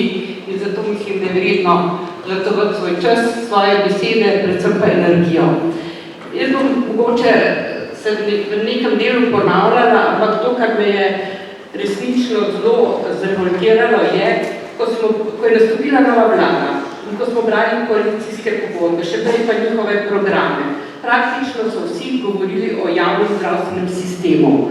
Torej, človek bi rekel sam pri sebi, beseda nekaj velja, če se spravim v politiko, moram govoriti resnico. Vendar se je potem, kljub temu, da piše v tej koalicijski zavezi na dvoživkarsko, da bodo ukinili tudi dvoživke. To se pravzaprav ni zgodilo, pravzaprav se ta del celo povečuje. In naj še povem to, kar me je resnično zjezilo, ko je bila ministrica za zdravje prisotna na skupščini Zavoda za zdravstveno zavarovanje v tej dvorani, kjer pravzaprav predstavljamo zavarovanci svoje v bistvu predstavljamo plačnike zdravstvenih storitev in zato menim, da imamo tudi pravico zahtevati in seveda tudi vedeti, kaj bomo za svoj denar, kaj nam zdravstveni sistem nudi. Kdo pravzaprav upravlja z vsem tem? Na vprašanje ministrici, ali bo ukinila dvoživke tako, kot je zapisano v koalicijski pogodbi, je brez kakršnekoli zadrege odgovorila, da to pa ne, ker bi se s tem sigurno podaljšale čakalne dobe. Brez nekega izračuna, brez neke analize, ali temu res tako. Jaz sem skoraj da prepričana, pa nisem matematičarka ali kakršenkoli statistik, da bi z neko dobro organizacijo dela bistveno lahko posegli v delovanje zdravstvenega sistema in da verjetno tudi bistveno zmanjšali prenekatero čakalno dobo ali še kaj drugega. Bojim se, da gre dejansko, tako kot je bilo že rečeno, v smeri tihe, razeče privatizacije, pa sem se zdaj pravzaprav spomnila, pa bom to rekel, da posegam v zgodovino. 20 let nazaj, ko je še IMF prihajal v Slovenijo in ko so se sindikati, vlada in Banka Slovenije pogovarjali o sistemu, je vodja misije Mednarodnega denarnega fonda, seveda so pripravili neko strategijo, ker verjetno je tista strategija še vedno kje v predalu, pa jo morda bojo zdaj ti novi neoliberalci potegnili ven, so pri zdravstvenem sistemu pravzaprav načrtovali primarni nivo, gre ves v zasebni del, bolnišnice, ostaneta samo 2 klinična centra v državni oziroma javni lasti in nekaj bolnišnic splošnih, za katere bi se pa dogovorili, bi bile javne, ostale pa privatne. K sreči, da se je bilo nekaj takih na teh pogovorih, ki smo se temu uprli in gospodu vodji te misije zagrozili, da bomo v Sloveniji organizirali referendum, kjer bodo ljudje povedali, kakšen zdravstveni sistem hočemo in koliko smo za njega pripravljeni plačevati. Ameriški sistem ne postane tam čez lužo. Odgovor je bil, da oni so samo priporočali, mi pa kot Slovenci, kot svoja samostojna država, imamo pravico se odločiti, kakšen zdravstveni sistem želimo imeti, ki bo seveda zagotavljal naše osnovne zdravstvene pravice, ki nam greje zakonodaja, ustavi in tako naprej. In jaz si bom danes dovolila, ker vidim, da je tu veliko ljudi dobrih misli in dobrih želja, da mislim, da ne bi bilo nič odveč, da gremo res v referendum, ker to, kar se danes dogaja, brez volje, večinske volje nas, oziroma prebivalcev Republike Slovenije, da tega tej ekipi, oziroma vsem vladajočim do sedaj, ne smemo dovoliti, da nam bi še ta zadnji postulat neke socialne pravičnosti vzeli in seveda se s tem tudi, bom rekla, kapital krepil in seveda tudi bogati, še bogatejši. Pa sam še ta stavek navežem na to, kar je bilo že rečeno, kar se gradbeni baroni sedaj dogovarjajo, rečemo Ščelenburg in tako naprej, katera elita, oziroma kako moramo ostavljati slovensko elito, ker to je del, ki vodi to državo. Jaz mislim, da tudi med Slovenci se pravzaprav že širi ta ideja, da tisto v družbi nekaj velja, in da imajo in želijo imeti svoj družbeni status, imajo zasebne zdravnike. In bojim se te teze, da se zelo potiho širi med nami. Hvala.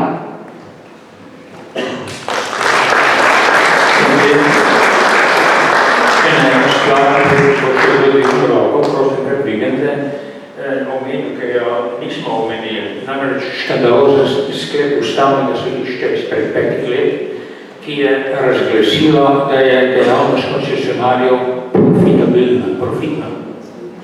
Pri tem je šlo za popolno nerazumevanje pojma, kaj je javna služba. Profitnost, da je javna služba lahko profitna, lahko pomeni, da so sodniki postanejo profitni, učitelji, pedagogi, to se postopoma dogaja. Ampak v bistvu je s tem vzpostavil precedens, kjer je z javnim denarjem, ker koncesionarji dobivajo javni denar, da je z javnim denarjem absolutno možno in celo vzpodbudno ustvarjati profit.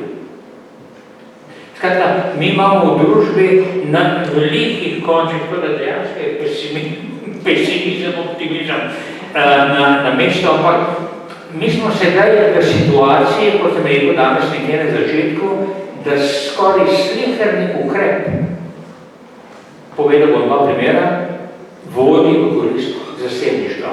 En primer smo doživeli pri Loredani, ko je vrlo 200 milijonov med zdravnike, da bi se povečali storitve in od tega je znaten delež končal pri zasebniku. Ker so bili bolje pripravljeni, ker so lahko te pacijente zagrabili, ker v javnem sistemu ni bilo odgovora, kako bi uspodbujali javne zdravnike več dela in denar se je mirno preselil med zasebnike. Drugi primer, tudi če bo zdaj v stavki uspelo zdravnikom si zvišati plače, to nikakor ne bo zmanjšalo privatizacije, ker plače se bodo preselile v plačilo storitev. Jasno, če povišiš plačo, moraš Zavod za zdravstveno zavarovanje povečati glavarino, povečati torej ceno storitev in seveda vse te višje cene bojo enako veljale za koncesionarje in zasebnike. Skratka, nobenega razloga ni, da ne bi zdravniki rekla, če smo pa zadovoljni, bomo ostali v javnem sistemu. Ne, še lepše prilike bodo v zasebnem sistemu. To pomeni, potreben je radikalen zasuk. Pri čemer seveda, če odprem to debato, pa seveda se začenja pri oblasti.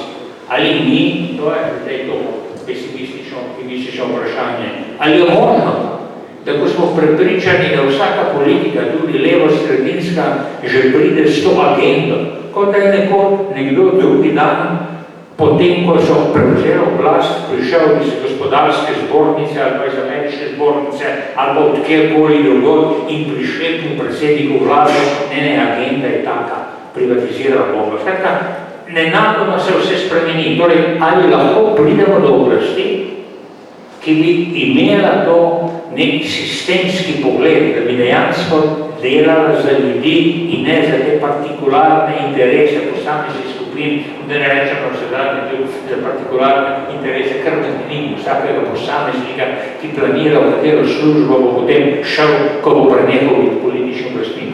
Skratka, ali lahko pridemo do take oblasti, ali pa ali lahko sedanjo oblast prepričamo, da je zadnji čas, če noče uničiti socialno državo v Sloveniji.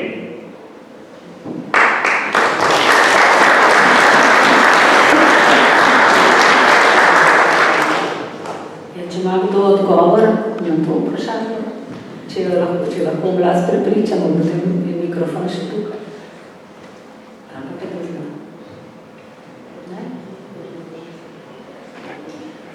Jaz mislim, samo en stavek. Mislim, da se za to mizo res delimo na optimiste in pesimiste. Jaz sem pesimist, verjamem, da te oblasti na podlagi vseh izkušenj, ki jih imamo, ne moramo več prepričati do nič. Na drugi strani so tisti, ki bi še prepričevali. Bojim se, da je lahko bojenje tega prepričanja, da je to še mogoče prepričati nekaj vrste samo slepilo. Tega se bojim. Da je to neka oblika samo prevare, ker seveda ne gre za to, kot je prej kolega Markeš dejal, da morda predsednik vlade še razmišlja, kako bi se odločil, pa ni preveč gotov. Bojim se, da je obratno res, da on zelo gotov, da zelo dobro ve, kaj počne. Daniel Bešič-Loredan je bil njegov fiakarski konj. Ni se mu išlo iz več razlogov, stavil na tega konja. Tudi nova ministrica je malo manj vlečni konj, kot vidimo, ampak vsi indici kaže na to, da počne tisto, kar je rečel, da mora početi.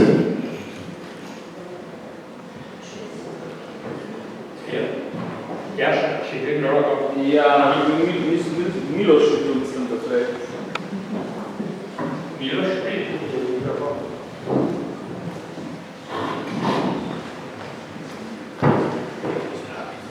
Hvala lepa.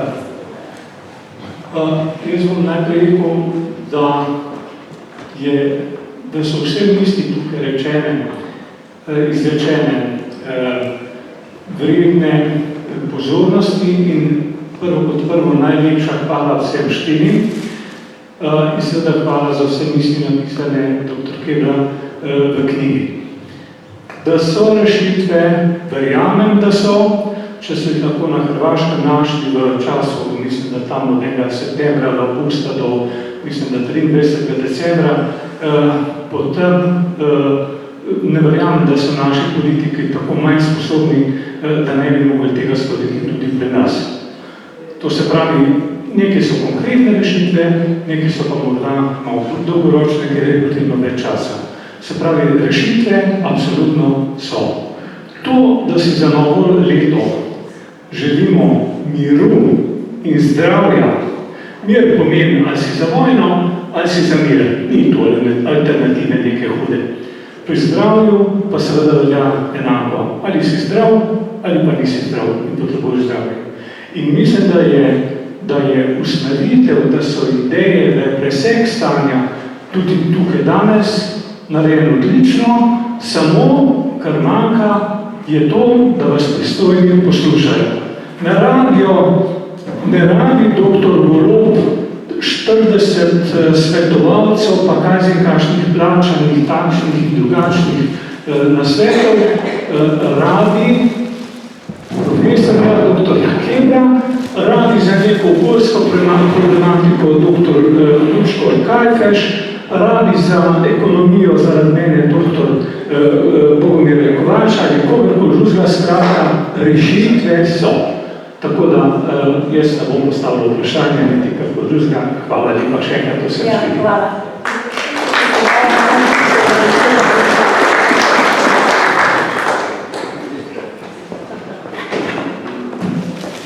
Še to?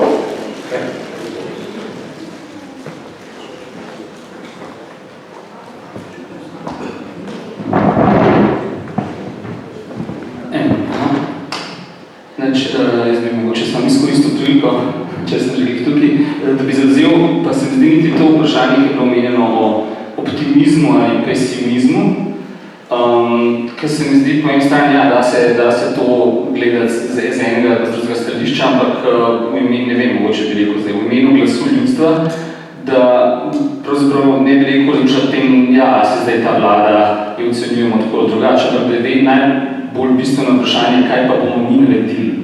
In a bomo mi vrgli puško v koruzo in ne se začeli iskati neke dodatne zavarovanja in neke možnosti, kako sami se urediti svojo zdravstveno situacijo, ali se bomo borili še naprej. In jaz mislim, da odgovor je v bistvu, da seveda se bomo borili naprej in se moramo boriti naprej in bi izkoristil to priložnost za vse, ki ste tukaj v dvorani pozovem k temu, da se skupaj borimo naprej. Namreč ena stvar, ki se mi zdi zanimiva, je to, da lahko ta vlada še tako lepo reči in se izogiba in ugotavlja o tem, kako pravzaprav število čakalne vrste ne naraščajo, so isto dolge, ampak je pa večje število pacientov, ki čakajo. Ne, pa take izjave lahko da. Lahko in tudi mediji pri tem pomagajo z neko tako neinteresom ali pa s tem, da kar spremljajo to dikcijo tega, da zdaj pa se ne pogovarjamo o zdravstveni reformi, pa zdaj se tudi ne pogovarjamo več o tej stavki, ki ne bi ratela neka taka kar nova normalnost. Ampak jaz imam občutek, da bo prišel ta čas, da ti lahko to pokrivaš situacijo samo toliko ali pa toliko časa. Na srečo imamo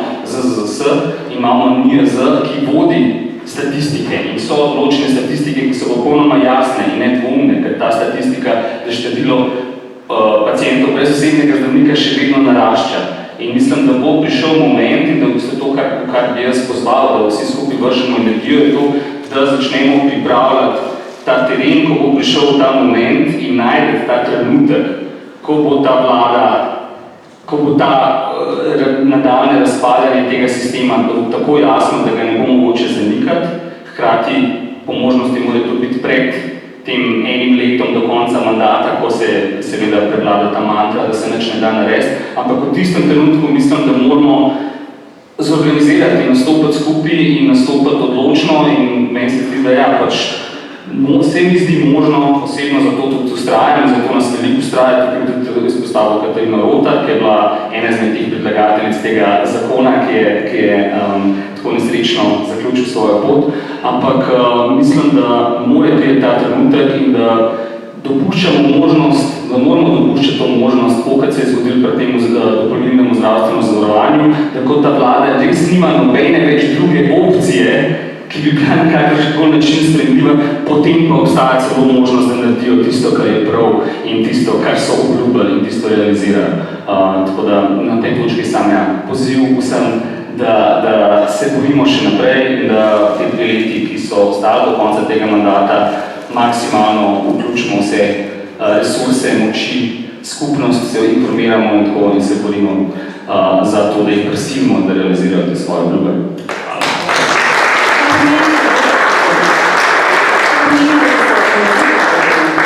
Referendum.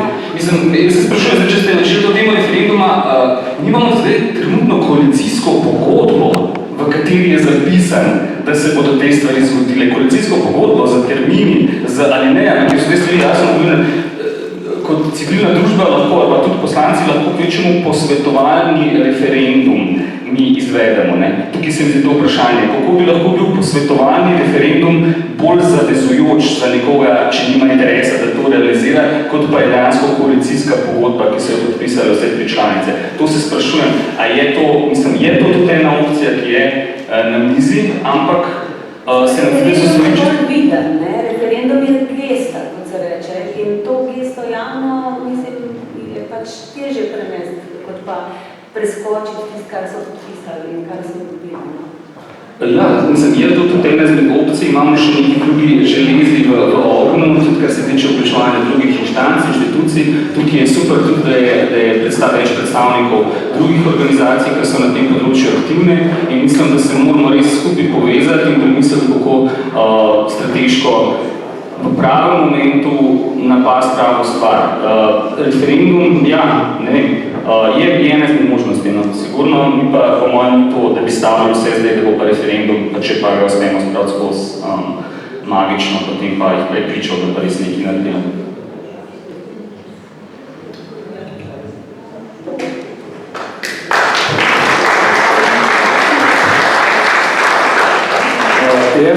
Osebno mislim, da glede na to, da smo ugotovili, da je politika postala buffer, se pravi, da se je postavila vmes in v bistvu pretapla vse resnice v pol resnice ali pa že, vendar je potreba najti pot do ljudi.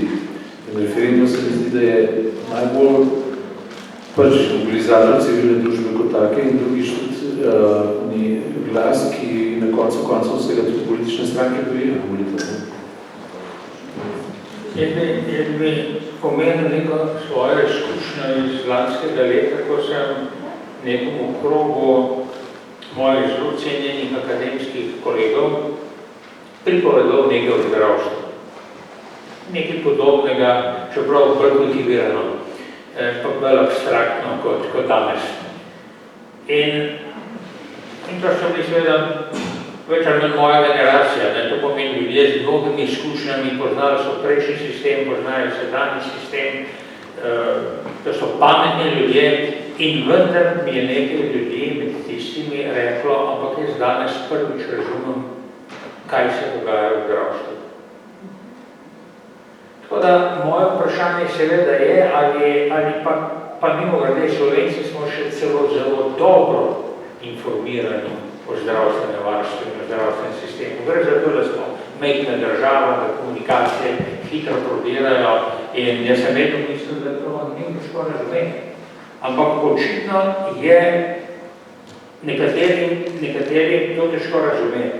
Mi smo imeli tudi v okviru, če rečem, glasu ljudstva, polemike o tem, pa se ta vlada vendar tudi za zdravstvo dobro dela. Potem, ko vprašamo, pa kaj dobro dela, ja, pa se bo naredila digitalizacija, pa se bo naredila to, pa eno in drugo. Skratka, gre za res neverjetno različne poglede in slabo raven informiranosti, kaj je to javna služba. In jaz mislim, da smo mi to pokopali z novo državo. Da smo prej smo živeli seveda v državi, kjer pohlep ni bil zaznaven, čeprav je morda obstajal, pa bili smo ostali nevošljivi tistim, ki so se nekoliko izstopali po premoženju iz naše dosti egalitarne družbe. Ampak kljub vsem pohlep ni bila ideja, solidarnost je pa bila.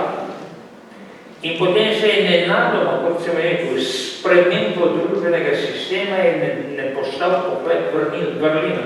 Te veste, filozofi, nekateri neoliberalni to dejansko proglašajo za vrlino in solidarnost za napako, za škodljivo vrednoto, ki škodi temu razcvetu in razvoju, mimogrede, ki nas pelje v kataklizmo. Ampak, če to pustimo v strani, Skratka, ena stvar seveda je informiranost. In mimogrede seveda ne mislite, da sem tako zelo samopašen, da mislim, da bi lahko ta knjiga, ki je prodala med ljudi, da bi jo brali. Seveda je pa želel pa sem si, še več se žmeri si želim, da bi recimo prebrali študenti medicine, pred se odločajo, kaj bodo v zdravstvu počeli, ali bojo javni zdravniki, ali bojo zasebniki, da bi mogoče prebrali seveda čim širši krog ljudi, pa ni nujno zato, da bi se strinjali. Ni potrebno, da se strinjajo, ampak da saj skušajo potem nasprotovati argumentom v tej knjigi. Da skušajo razviti nek miselni proces, v katerem bi lahko korektno nastopali, ne pa da pravzaprav mi, ki to ali pa še druge ideje zagovarjamo, poslušamo samo zadeve kot trotskisti, leninisti, venezuelci, kubanci in to naprej, kot stalno neko, bom rekel, psovanje, namesto, da bi se pogovarjali z argumenti. To pomeni, nimamo prilike in tudi javni mediji ne dopuščajo, da bi se razvila polemika ali pa diskusija o teh temah. Tako da, ja, moramo informirati ljudi, ampak zato, da bom kljub vsem nekoliko bolj konkreten, ker se najbolj že pričal v koncu, mislim, da se že zelo naveličani. Izvolja.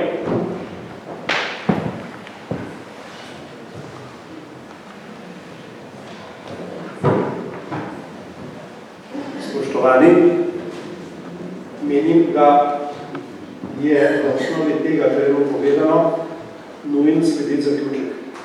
Mi moramo narediti koalicijo za to, kar si ti Dušan povedal. Koalicijo, jaz sem podpredsednik Zveze organizacij pacientov Slovenije, mi imamo 40.000 članov, mi jih bomo imeli 70.000. Mislim, da tole je približno glava tega, kar je treba narediti. In da je potrebno tako koalicijo narediti in ta koalicija bo potem postala politični faktor, ki lahko in ki nas spelje to, kar se kjer je, oziroma kar se kjer vlada. To je tvoj predlog. Hvala.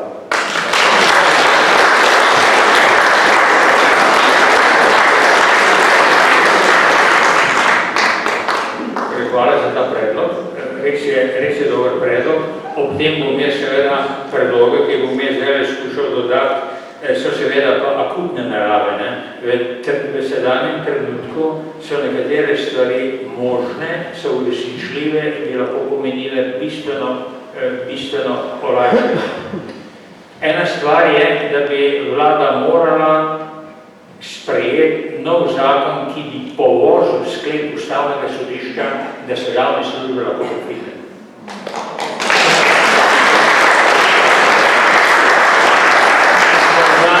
Morda ne veste, ampak ena od ustavnih sodnic se je oglasila v intervjuju v Mladini in je sama povedala, da je to eden od najbolj škodljivih sklepov Ustavnega sodišča v zgodovini Slovenije. In na vprašanje, kaj je za storiti, je seveda rekla, da nov zakon, potem bo pa šel morda ponovno na Ustavno sodišče, ampak v tem primeru se je pa verjetno stališče Ustavnega sodišča že bistveno spremenilo. Kakorkoli. To je stvar, ki bi bila izvedljiva in je nujno pomen, to je vse države, to ni nič revolucionarnega. Javne službe so neprofitne, nujni pogoj. Druga stvar, pa to smo danes že večkrat omenili, pacienti brez zdravnika, brez izbranega zdravnika, če so čez noč lahko znižali normativ na nivo, ki ga ni nikjer v Evropi, pa ne ga čez noč zvišajo. Pričemer sploh ni potrebno, da ga zvišajo na raven, kot je bil prej. Treba ga je spraviti na Danskega, na 1600, pa bo popolnoma dovolj. Namesto 1400, 1600 pacientov in bi bilo dovolj. In seveda sklep okrog dvoživk. Mimogrede, veliko držav prepoveduje delo zdravnikov iz javnega sistema v zasebnem. Tiste, ki ga dovoljujejo, ga kljub vsemu zelo omejujejo. bodi si v številu ur, v količini denarja, recimo, da lahko zaslužiš kvečemo 1/3 svoje redne plače, da v tem primeru, če si doživka, nikakor ne moreš biti vodstveno osebje v javnem sistemu, ne bom šel v detajl. Tukaj je ogromno možnosti, kako preprosto ne rečeš, čez noč ukinjam doživke. Ampak preprosto jim naložiš smiselne omejitve. In seveda to, kar se tudi mi zagovarjamo, kar smo napisali v zakon, kar se tiče normativov, mi res danes ne vemo, kakšni so normativi zlasti na sekundarni ravni v bolnišnicah, koliko ne zdravnik naredi. Ampak mi predlagamo zelo preprosto, blago metodo, ker imamo podatke, koliko storitev zdravstvena blagajna v enem letu plača in imamo podatke o številu zdravnikov po posameznih specialnosti. Mi torej lahko ugotovimo, koliko v povprečju naredijo, na primer, slovenski kardiologi v 10 bolnišnicah v Sloveniji. Pa ne se iz tega nastane za začetek nek povprečni normativ. Ne višji, ne nižji, ampak samo to, kar ponekod naredijo in se to... Ampak ne bom šel, ponovno ne grem v detajle, ker je to že malo dolgočasno, ampak to je izvedljivo. Ampak seveda zdravniki ne marajo normativov. Jasno. In potem tisti odgovor, ki smo ga danes že slišali, ja, kaj pa potem bo, ko bomo mi vsi šli, če nas boste pa tako pritiskali, potem bomo pa mi šli. Jaz ne vem, kako ne odgovorim, ker ne maram biti na nek način ciničen do tega, bomo pa vsi šli. Ampak kljub vsemu se sprašujem, kam bodo šli? Kam bodo šli? Ker ko bodo šli v podrobnosti tega, kaj se dogaja z zdravniki v drugih državah, to že tudi ne zadovolji. Je že res, da bolje zaslužijo, pa ne toliko kot zdaj ti primeri, ki smo jih danes naštevali, ki je bolje našteval. Ampak potem bojo vedeli, da v tem je prid zdržal kot kap. In še eno stvar bi omenil, to je pa nekako, to pa vrst porožam zasebnika. Mi smo zdaj prišli iz obdobja zdravnika, posameznika, zasebnika. On je dejansko svobodnjak. On se počuti svoboden. Jaz imam nekolo svojo ordinacijo, jaz v njej delam, določam si delovni čas, izbiram pacijente in tako naprej. Ampak to obdobje smo čuli. Zdravniki se zaradi nujnosti povežujejo v zadruge, v svetu je to tako že daleč, mimo da je polžor v naših zdravstvenih domov, se v svetu povežujejo v zadruge, ampak to je samo dodatek. Povežuje se v zadruge in te zadruge kupujejo tuji investitorji. Mi bomo prišli v nekaj letih v situacijo, ko bodo naši zasebniki uslužbenci zasebnih kompanij iz tujine. In kaj bo potem bolje? Kje bo zdaj tista njihova avtonomija, svoboda, v tistem, kar najpogosteje povedo, če seveda ne priznajo, da je kljub vsemu bistvo denarja. Tako da, če se približujemo, pogledajte, na tem razkoraku med pohlepom in solidarnostjo, ki je v zdravstvu tipično, zgodovinsko, pogojeno, ampak se širi, mislim, da si to rekel Janez, se širi dobesedno v vse spektre družbe. Če mi kot država ne bomo odgovorili, če svet ne bo odgovoril na vprašanje, ali bo še naprej se prepustil temu toku pohlepa, nekaj je zgodovinsko gledanje je pohlep, dominantna filozofija, vrednota, od kamene dole naprej, ali pa kako bi rekel, od poljedelstva naprej, z Harare je pohlep, ključno vodilo se da. Ampak če ne bomo enakovredno vsaj vzpostavili ravnotežje med pohlepom in solidarnostjo, oziroma dali prednost solidarnosti, potem ta svet v smislu svoje lastne eksistence nima posebne bodočnosti. Ne samo eksistence slovenskega javnega zdravstva.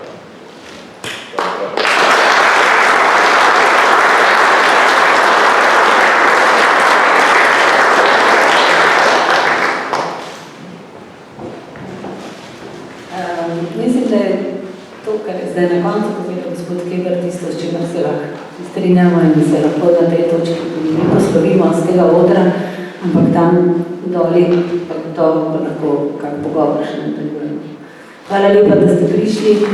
In upajmo, da bo kaj zavedati.